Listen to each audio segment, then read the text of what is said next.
Hey Sphinx Summoners, today we're doing a deep dive with Yennett, Cryptic Sovereign. This is Nikki G from Better Commander. Yennett, Cryptic Sovereign, is a Sphinx from an unknown plane. She kind of looks like she's chilling after a long day of riddles and stuff like that. We don't have a ton of lore on this character. This commander hails all the way back to Commander 2018, and I wanted to do an updated strategy for 2021, including budget and non-budget deck lists. Yennett, Cryptic Sovereign, is 2 white, blue, and a black. Legendary creature, Sphinx, for a 3/5. Flying Vigilance Menace. Those are awesome keywords on a commander.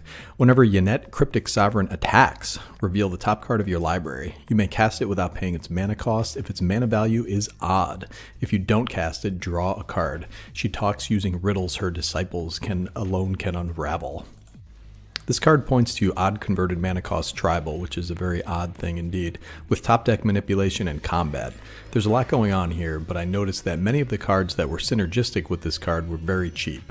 I built a quick budget deck for less than $150 and a budgetless deck that's quite a bit more. Let's talk through some of the highlights of our budget version. We want to stack the top of our commander deck prior to combat, and we want to stack it with big, splashy, odd mana value cards. Some of the fun in building these under-the-radar commanders is using cards that don't have a home in other decks, while still being powerful and relevant. So we included some Sphinx tribal cards that can be impactful. There's my boy Sphinx of Bethune right there. Since these cards are expensive to cast, we include some cost reducers and ramp. We don't want these sitting in our hands without any way to cast them, so there's an assortment of signets and also some Sphinx and flying specific cost reducers.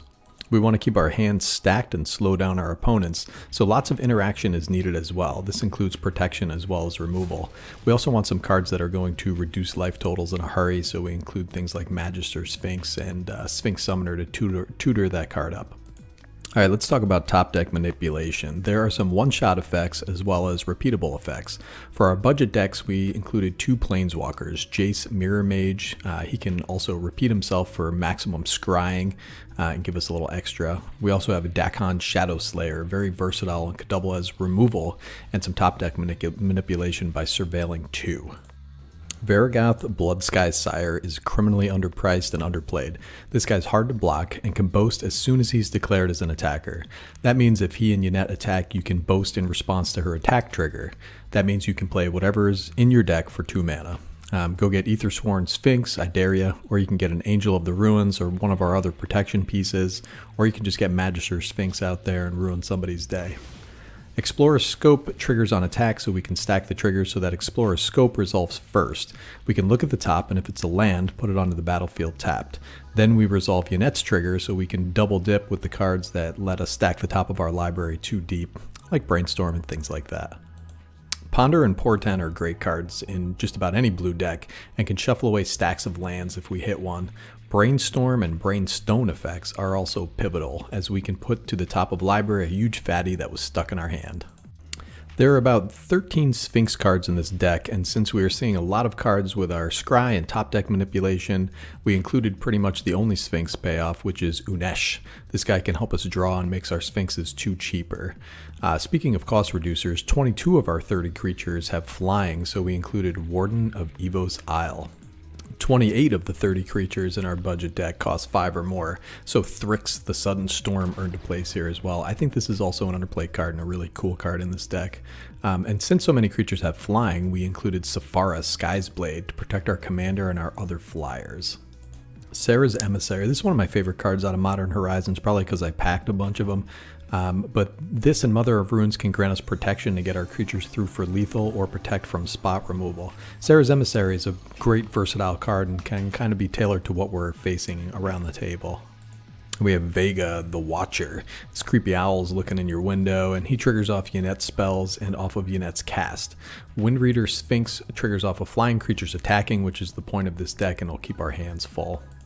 Sphinx Summoner is an all-star in this deck. It really adds to the toolbox aspect. You can go get Magister Sphinx or one of our Cascade Sphinxes, and then swing in to finish off an opponent. There was a game recently where one player was really going off with an Ishin deck, and I was able to bring in Magister Sphinx and finish him off with flyers. I would have been unable to do that if I hadn't been able to tutor Magister Sphinx out of the deck with Sphinx Summoner. This is a card I had never even seen before, Emergency Powers. This is a great wheel that costs a little extra, but if it resolves, you can put one of these impactful creatures directly onto the battlefield. It's funny how these cards sneak by. I also wanted to mention Angel of the Ruins, as I think this is a great card and is definitely underplayed. Exiling 2 troublesome artifacts and or enchantments can be so clutch in long games. It's an artifact, so it can be searched up with Sphinx Summoner as well.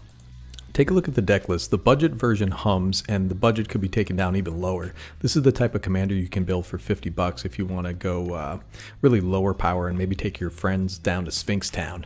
Or you can go nutso with a Divining Top and Scroll Rack. These are 2 very expensive artifacts, but are really awesome in a deck like this. And if you keep your budget low, maybe you can splurge on something like that.